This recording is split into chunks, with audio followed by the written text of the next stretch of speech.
think nowadays people look for a politician who can be with any level of society and listen to their problems and bring them solutions. And the main thing would be to be impartial, not take a side, and listen to both sides of the story and like take a decision. That's what the politicians mainly in our northwestern province look for. Like that's what the people look for.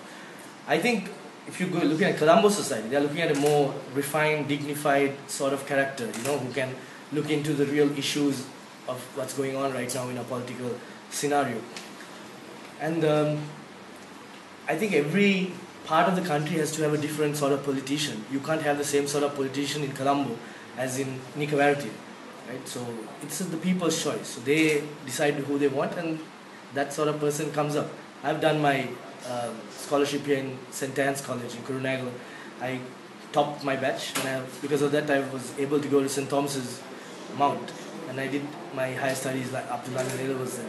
And then I was following my diploma in business in RMIT in Melbourne, and now I'm just finishing my degree at the moment, degree in economics. So that will be done this November, and after that I'll go on to my masters after that. People in the area, all you have to do is listen, right?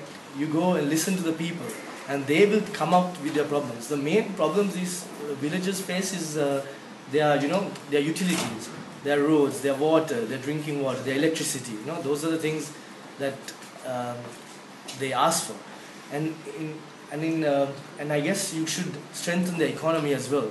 You get a lot of poor people living in coconut thatched like houses and stuff. So we need to look at strengthening their income as well. But the farmers per se, I think they are doing quite well. They are not hungry. You don't get any hungry people. People are eating well. They're having a good life in these areas. If you walk with them, talk to them, because you go to any house, you never come out empty-handed. They'll at least give you a cup of tea or something. You never get ill-treated at these houses. It's our culture. I think the manifesto has already been prepared by our government. We are part of a party, the SLFP, right? And we are, as leaders, we need to follow our president's directive. So he has already made the Mahinda Chintana Idiridakma for our country, and that's how he's going to develop this country, third world country, into a developed nation. It's a step-by-step process, right? So we just need to implement his plan.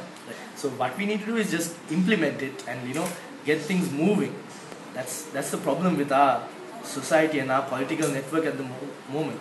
People complain about government officers and how hard it is to get things done, the red tape, So I think it's a matter of simplifying all these things so that people, even from the village or from Colombo or from Gaul or Kandy, anyone could just walk into office and get things done in a snap, I haven't actually kept account of what I've been spending, but it's not like it's all out of our pocket, because we get a lot of people who are coming in and just trying to help us, and they're sponsoring almost everything, from our concerts to our t-shirts to our posters. So what we have spent is very low. I can tell you exact accounts at the end of the election period when we do up our accounts. So-called opponents who are supposed to be in our own team, playing for a team's a set goal, but you can see like they have their own agenda. They're all looking at getting posts, and they're all looking at personal agendas. Me, on the other hand, I'm looking at the party as a whole. It's a critical time for our country with all this Navy PLA and all these Western forces that are working in our country at the moment. You can see how they have worked in Iraq, Iran, Libya, Syria, Egypt, right? The list goes on. It's endless. So what they're trying to creep into our country at the moment. So we shouldn't exactly allow that to happen as Sri Lankans. We have a president who stands up for our country, right? And we have an opposition that just slings mud at the president. Just like they're slinging mud at me, they have just come up with these bogus claims that we are giving out free alcohol and free phones, which is just utterly just rubbish, right? We do give our people who come, we do give them a meal, because we don't want to send anyone, back in hunger when they come to our houses, when they come for 7-8 hours and they're just sitting outside. We can't go into a room and have a meal while they're all sitting outside. I don't think there's anything wrong with that.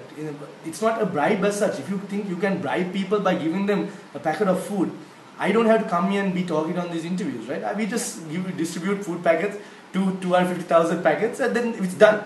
It's not that simple. People are not that stupid. It's just a matter of, I think the new modern age politician needs to be able to give a cup of tea to a person who comes to see him. needs to be able to give a meal to a person who comes to see them during, a meal time. That's what people expect now. You can't get this, bankrupt politicians who can't even come and give a cup of tea, right? You need more solid people who have a solid financial background coming into this. Then only this story about, taking bribes and all these things will go away. Because when people come in with solid finances, they are not looking at filling their own pockets when they come in. They are looking at actually doing something good to society. That's what I want to do. I want to help the people in this country, especially in Kurunegala district and the northwestern province, because you get a lot of poor people who have very sympathetic stories, and if you go and listen to them, the Colombo problem, the cosmopolitan Colombo problem is not their problem. We take our utilities for granted. These people, they don't have drinking water, so they are fighting for their drinking water. So you get a government right now who's listening to these problems and catering to those needs, and this Colombo society, right, this cosmopolitan society are criticizing them. They don't know what's going on in the village. They don't talk to these people. Maybe they talk to a few people, but they don't really get the feedback that we receive. We are talking to millions of people every day. We have there 1.2 million registered voters in Kurunegala district. I must have met at least 1 million of them over the last 60 days and over the last 3 years. And I hear them, and they love our president. They love this government because finally there's someone who's doing something, who's helping their villages, who's developing their villages. So that is a great thing. It's not about giving food or alcohol or telephones. It's about helping people. It's about getting through to them. And if they believe in you, they will come and help you as well.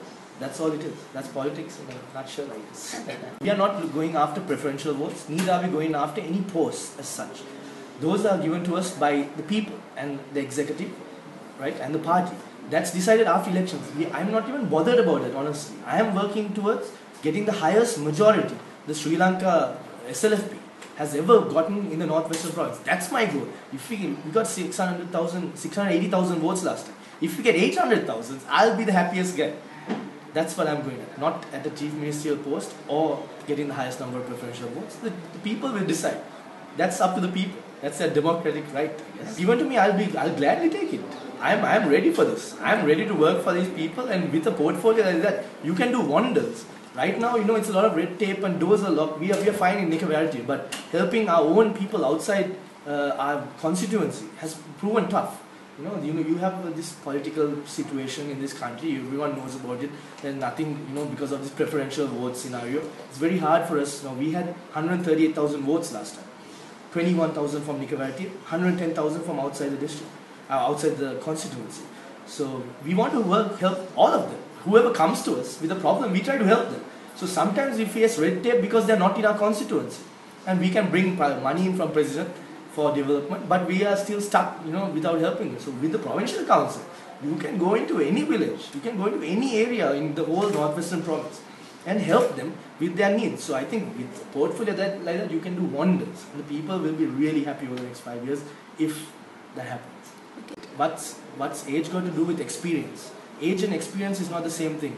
You can get 60-year-old people who don't have the experience that I have. Yeah. I'm the third generation politician. My grandfather started in 1952. He was undefeated for 40 years. And he was the mayor of Kurunegala. Then my father started in 91. He's been undefeated for 22 years. And he's a cabinet minister right now. Right? So it's not really about grassroots experience. It's about being with the people, right? Listening to the people and catering to their needs. I don't think age has got anything to do with it. This is also another part of mud that one of my own candidates from our own party is singing at me. He's on stage these days for asking us, how old is he? He's like my son. This is the experienced politician attacking a kid who's 20 years younger than him, right? And you think he's an experienced politician. I'm here working with a team, right? We've been playing rugby since 10 years old. We know how to focus and go and achieve our goals. Since it's a team effort. Politics is a team effort. It's not a solo game as such. It's about the whole team going towards one goal, and everyone has their own role to play. Everyone has a role to play. President might have given me a candidacy because he wants the youth behind us. And more than the youth, I've got mothers behind me as well. Mothers, daughters, wives, they just love me. When you come to my house, 80% of whoever's there are just mothers and daughters, and it's mainly ladies. So it's a great thing. We all have our role to play. I am playing my role. I don't sling mud at anyone. Because you're asking me these questions, I'm telling you that because these are not proven fact as such. It's just something you heard from these opponents, and you're coming and asking me that, just like the alcohol, just like the mobile phones. This is nothing is proven. You should have your fair share to answer. You come to my house and you see if there is any alcohol. You see if there's any mobile phones, and then you see for yourself, and then you tell these people what is the truth. People know what's going on in this country. It's a sad situation where, a candidate could talk about so many things. We could talk about what has been going on since 2005 up to now, the development work through the Mahinda Rajapaksa government. Okay, you could talk about the war that we won in 2007 and the benefits our country is receiving. You could talk about what we are going to do from today to bring our country to a developed country standard. You could talk about all of that to get a vote. You don't need to sling mud at any opponent, especially from your own party. But we see that happening now because this 44 or 45-year-old guy, the biggest challenge is me. So he sees me as an opponent. Just that mere fact should show you that should show you that I have enough experience to get this done. He's worried about it. The elephant problem, right? So now this elephant problem, it's not only Sri Lanka that has this. I have been doing a lot of research over the last few months, and because this has been prevalent for like the last 10, 15, as long as you can remember basically. But the elephants, the amount of elephants deteriorated over the last, I think 15 to 20 years to a nil level in our country where there was no problems in this area.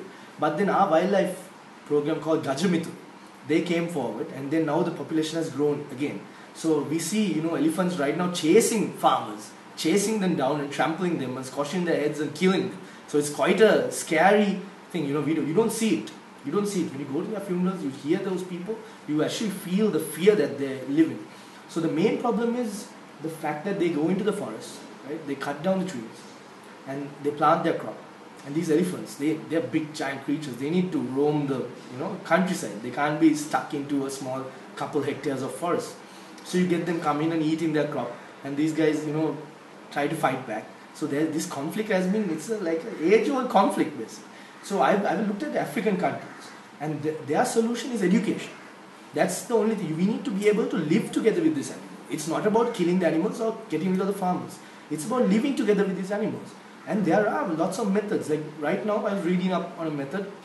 It's a very humane way of dealing with these elephants. They take pepper into little bags and they chuck it at these animals. So like they don't like the smell of pepper, and so they run off. So these are little things like that proper education. If you educate our farmers and teach them, this is how you can live together with elephants, that will go a long way.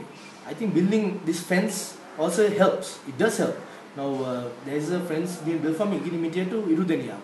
I think 120 million rupees have been allocated by the government and our president to do that. So that will help a lot. Like it will reduce it by about 80-90%. So this last 10% is education. If we can educate our farmers, the kidney disease, of course, it's a big problem because mainly the water found in these areas, it has a lot of too many minerals and nutrients in it. So we need to actually go to the health ministry officials, and they need to find some kind of system. What I think the simplest solution is clean water. If we can get clean water to our people, we will not have any kidney disease. That's the basic solution. Anything more than that, something to relate to the health sector, we'll have to speak to a doctor and take it from there. Yes.